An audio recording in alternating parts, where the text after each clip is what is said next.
साथियों, स्वागत है आप सभी का हमारे यूट्यूब चैनल पर। मैं हूं सविता। कैसे हैं आप लोग, बताइएगा। दोस्तों, ये क्लास सीडीपी की है जिसमें 30 प्रश्न आज रखे गए हैं। तो आपको देखना है कि आपकी तैयारी कितनी है, 30 में से आपका क्या स्कोर रहता है। ये चीज़ आप कमेंट बॉक्स के माध्यम से ज़रूर बताइएगा। तो चलिए वीडियो को स्टार्ट किया जाए।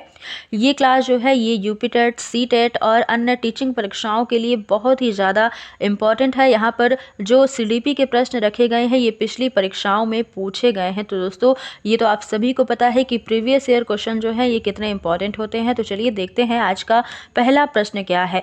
आप सभी लोग वीडियो को ज़्यादा से ज़्यादा लोगों तक शेयर कर दीजिएगा और चैनल को सब्सक्राइब ना किया होगा तो कर लीजिएगा। और अगर आपको वीडियो पसंद आएगी तो वीडियो को लाइक जरूर कीजिएगा। प्रश्न है पहला, कथन है एक दिया गया कि किस शिक्षा मनोवैज्ञानिक के अनुसार उचित सामाजिक और सांस्कृतिक वातावरण न मिलने के कारण मानसिक विकास की गति धीमी हो जाती है। ये किसने कहा है? ऑप्शन दिया गया है गॉर्डन, ब्रेनर, क्रो या फिर मैकडूगल ने। ये यहाँ पर किसके द्वारा कहा गया है? आंसर आपको जल्दी से देना है, कमेंट बॉक्स में बताइएगा। तो आंसर क्या हो जाएगा? आंसर हो जाएगा ऑप्शन नंबर ए, गॉर्डन मनोवैज्ञानिक के अनुसार ही कहा गया है। ये आपको ध्यान रखना है। ऑप्शन ए बिल्कुल राइट हो जाएगा। अगला प्रश्न देखेंगे कि विभिन्न प्रजातियों के शारीरिक अंतर का कारण वंशानुक्रम ना होकर वातावरण होता है। ये कहना किसका है? ये भी एक कथन ही है। रॉस महोदय, पावलाव, फ्रेंच, बोन्स या फिर केटल। यहाँ पर आंसर क्या हो जाएगा? तो आंसर हो जाएगा option number C, French bones का ये कहना है।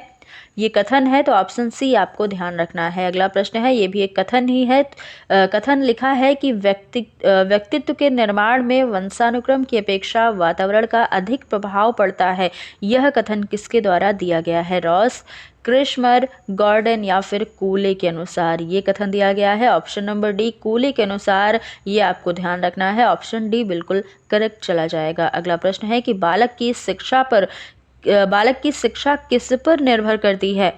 बालक की बुद्धि पर निर्भर करती है कि मानसिक प्रक्रिया पर या उचित वातावरण पर या फिर उपयुक्त सभी? तो बालक की शिक्षा तो इन सभी पर निर्भर करेगी ना, कि वातावरण कैसा मिल रहा है बच्चे को, उसकी बुद्धि कैसी है, उसकी मानसिक प्रक्रिया कैसी है, तो इन सभी पर निर्भर करती है। तो उपयुक्त सभी हो जाएगा। ऑप्शन नंबर डी बिल्कुल करेक्ट हो जाएगा।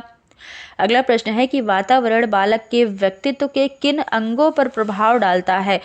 शारीरिक अंगों पर, मानसिक अंगों पर, सामाजिक एवं संवेगात्मक अंगों पर या फिर उपरोक्त सभी? तो आप सभी को पता है कि वातावरण, जिस वातावरण में आप रहते हैं या फिर बालक रहता है तो वहाँ पर उसके शरीर पर भी प्रभाव पड़ता है। जैसा वातावरण होगा, मानसिक पर भी प्रभाव पड़ता है, समाज और संवेगात्मक, इन सभी चीज़ों पर सभी व्यक्तित्व का, बालक के व्यक्तित्व पर प्रभाव पड़ेगा वातावरण का। तो यहाँ पर आंसर हो जाएगा उपयुक्त सभी।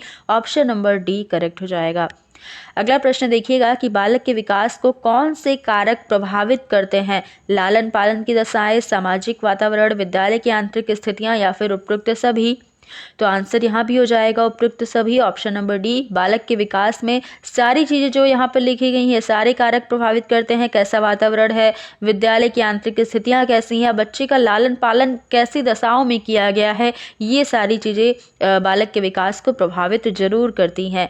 अगला प्रश्न, यहाँ पर आंसर आपको पता चल गया, ऑप्शन नंबर डी हो जाएगा। अगला प्रश्न देखिएगा कि बालक के लालन पालन में परिवार के शैक्षिक कार्य कौन कौन से हैं? मानसिक एवं भावात्मक प्रवृत्ति की विकास या फिर स्वयं आदतों का निर्माण, अनुकूलन का पाठ तथा समाजीकरण या फिर उपयुक्त सभी? तो आंसर आपको बताना है।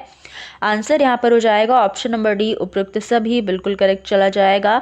ये आपको ध्यान रखना है। बालक के लालन पालन में परिवार के शैक्षिक कार्य जो हैं ये सभी हो जाएंगे। स्वयं आदतों का निर्माण, अनुकूलन का पाठ तथा समाजीकरण, मानसिक एवं भावात्मक प्रवृत्ति का विकास, ये सारे कार्य शैक्षणिक कार्य हैं परिवार के। अगला क्वेश्चन यहाँ पर लिखा गया है कि वातावरण को कितने भागों में विभाजित किया जा सकता है? 2, 3, 4 या 5?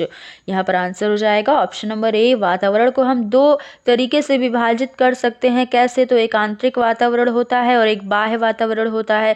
यही 2 प्रकार के वातावरण 2 भागों में विभाजित किया जा सकता है, इसलिए ऑप्शन ए हो जाएगा 2। यहाँ पर आंसर बिल्कुल सही है, ऑप्शन नंबर ए। अगला प्रश्न है, बालक के बाह्य वातावरण में किसको शामिल नहीं किया जा सकता? जाति को, समाज को, राष्ट्र तथा उसकी स्थिति को या फिर फिर उपयुक्त सभी को? तो आंसर आपको बताना है जल्दी से। एक बार सोच लीजिएगा कि ऑप्शन नंबर डी होगा भी या नहीं होगा। ये जरूरी नहीं है कि ऑप्शन डी हर जहाँ पर उपयुक्त सभी लिखा हो वही सही हो जाए। तो जल्दी से आप आंसर करिएगा और ध्यान में रखते हुए आपको आंसर करना है। तो यहाँ पर आंसर क्या हो जाएगा? आंसर हो जाएगा ऑप्शन नंबर डी, उपयुक्त सभी जो लिखा है ये बिल्कुल करेक्ट लिखा है।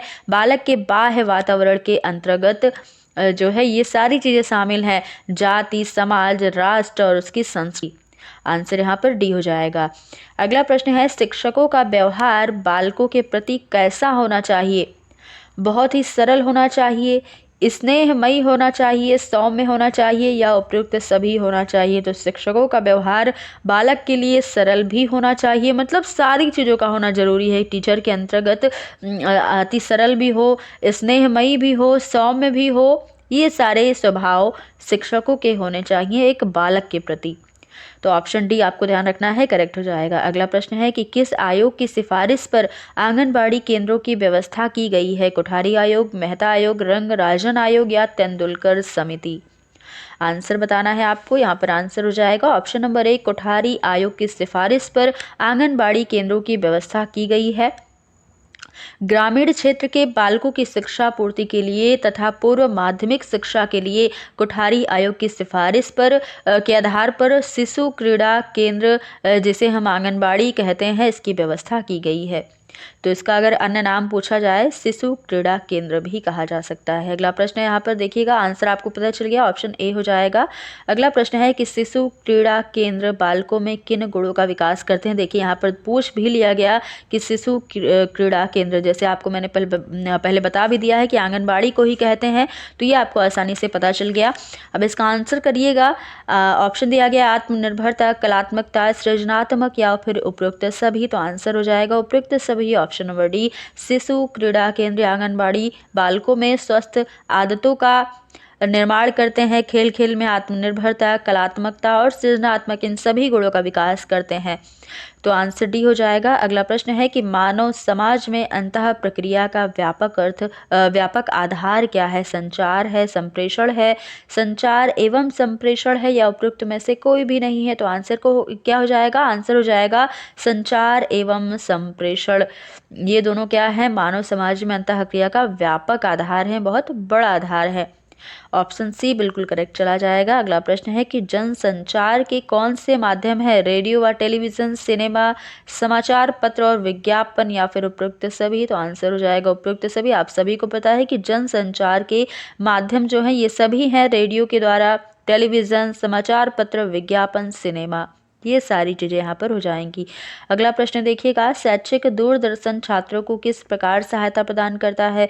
प्रेरित करने में, सृजनात्मक क्षमता बढ़ाने में, उच्च स्तरीय शिक्षण प्रदान करने में या फिर उपयुक्त सभी? तो शैक्षिक दूरदर्शन किस चीज़ में सहायता कर सकता है बच्चों में? आंसर हो जाएगा उपयुक्त सभी। इन सारी चीज़ों में सहायक हो सकता है, प्रेरित करने में भी सहायक हो सकता है, बच्चों को सृजनशीलता बढ़ाने में भी, उच्च स्तरीय शिक्षा प्रदान करने में भी। आंसर हो जाएगा ऑप्शन नंबर डी। अगला प्रश्न है, एक कथन दिया गया है कि सीखना आदतों, ज्ञान और अभिवृत्तियों का अर्जन है।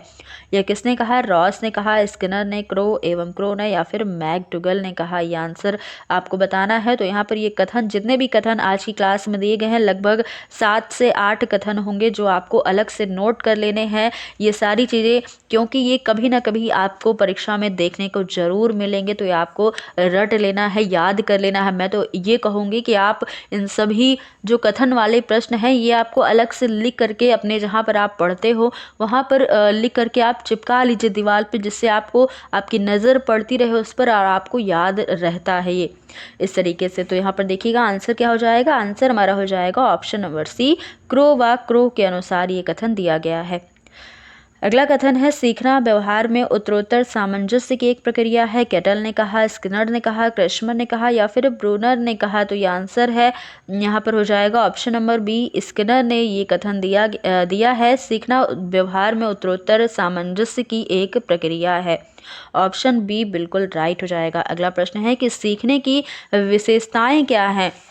ऑप्शन दिया गया है, सार्वभौमिक, अनुभवों की नवीन व्यवस्था, या फिर वातावरण एवं क्रियाशीलता की उपज एक समायोजन या उपयुक्त सभी। आंसर यहाँ भी हो जाएगा उपयुक्त सभी, ऑप्शन नंबर डी। ये सारी विशेषताएं हैं सीखने की।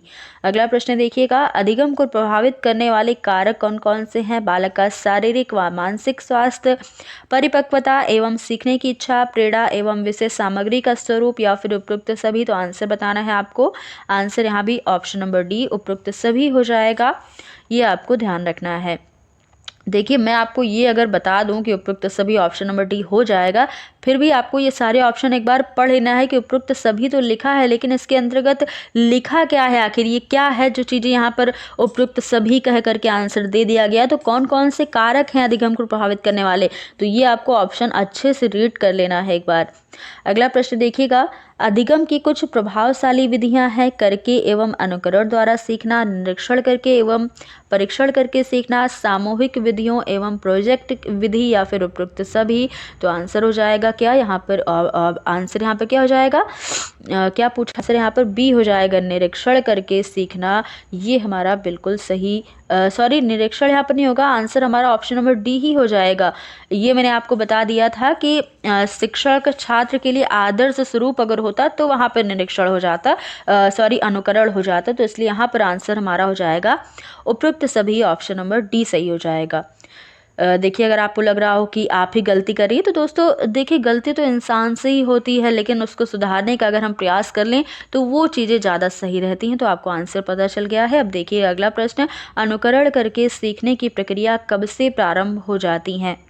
ऑप्शन है शैशवावस्था, बाल्यावस्था, किशोरावस्था, या फिर युवावस्था। आंसर यहाँ पर हो जाएगा हमारा ऑप्शन नंबर ए, अनुकरण के द्वारा करके सीखना की प्रक्रिया शैशवावस्था से ही आरंभ हो जाती है। अगला प्रश्न है, किस विधि में शिक्षक छात्र के लिए आदर्श स्वरूप होता है? करके सीखना, अनुकरण के द्वारा सीखना, निरीक्षण करके सीखना, या फिर प्रोजेक्ट विधि। तो इस प्रश्न का आंसर हमारे दिमाग में चल रहा था, इसलिए मैंने आपको जो पिछला प्रश्न था उसमें अनुकरण द्वारा सीखना का आंसर दे दिया था। दोस्तों यहाँ पर हमारा आंसर हो जाएगा ऑप्शन नंबर बी, अनुकरण के द्वारा सीखना जो है ये विधि शिक्षक छात्र के लिए आदर्श स्वरूप होता है। अगला प्रश्न है कि किस विधि का विज्ञान, गणित, सामाजिक अध्ययन एवं नैतिक शिक्षा आदि विषयों के शिक्षण में प्रयोग किया जा सकता है? ऑप्शन है परीक्षण करके सीखना विधि, सम्मेलन व विचार गोष्ठी विधि, प्रोजेक्ट विधि, या फिर अनुकरण द्वारा सीखना। आंसर हो जाएगा ऑप्शन नंबर ए, परीक्षण करके सीखना विधि यहाँ पर आंसर हो जाएगा। अगला प्रश्न है, अच्छे शिक्षक के प्रमुख गुण कौन कौन से होते हैं?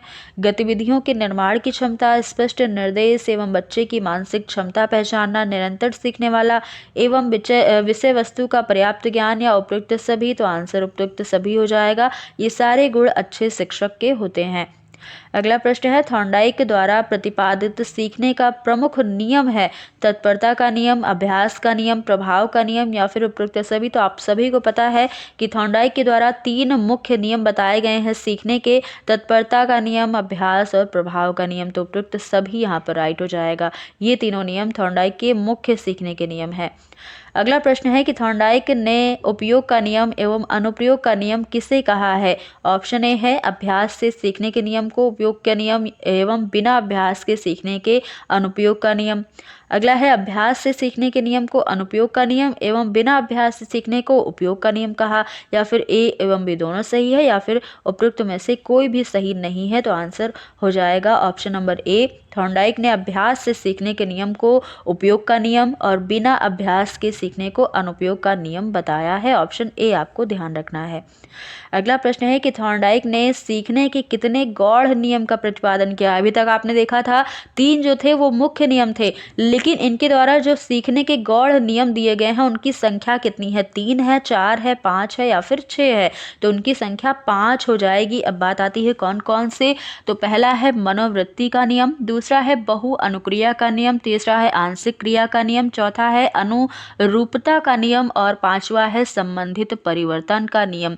तो ये 5 गौड़ नियम थॉर्नडाइक के द्वारा बताए गए हैं सीखने के, ये आपको ध्यान रखना है। अगला प्रश्न हो जाएगा संबंधित परिवर्तन परिवर्तन के नियम को और क्या कहते हैं? सहचर परिवर्तन का नियम, प्रोजेक्ट विधि, समूह अधिगम विधि या फिर अनुकरण विधि। तो यहाँ पर पूछा है संबंधित परिवर्तन के नियम को हम क्या कहते हैं, जो कि 5वां नियम है। इसे हम साहचर्य परिवर्तन का नियम भी कह सकते हैं। तो ऑप्शन ए राइट चला जाएगा। अगला प्रश्न है कि सीखने के नियमों के का शैक्षिक महत्व है। उद्देश्यों की स्पष्टता, उपयुक्त ज्ञान एवं क्रिया का चयन, अभ्यास एवं तत्परता जागृत करना, स्वक्रिया पर बल एवं अनुभव स्थानांतरण या उपयुक्त सभी। आंसर हो जाएगा ऑप्शन नंबर डी। सीखने के नियमों का शैक्षिक महत्व है उद्देश्य की स्पष्टता, अभ्यास एवं तत्परता जागृत करना, स्वक्रिया पर बल और अनुभव स्थानांतरण। तो उपयुक्त सभी ऑप्शन नंबर डी बिल्कुल करेक्ट हो जाएगा। अगला प्रश्न है जो कि आज का हमारा लास्ट प्रश्न होगा, अधिगम के प्रमुख सिद्धांत कौन से हैं? थॉर्नडाइक का प्रयास एवं त्रुटि सिद्धांत, पावलाव का संबंध प्रतिक्रिया का सिद्धांत, स्किनर का क्रिया प्रसूत अधिगम सिद्धांत या फिर उपयुक्त सभी। तो अधिगम के ये सारे सिद्धांत है जो आपने पढ़ रखा होगा बहुत ही अच्छे से।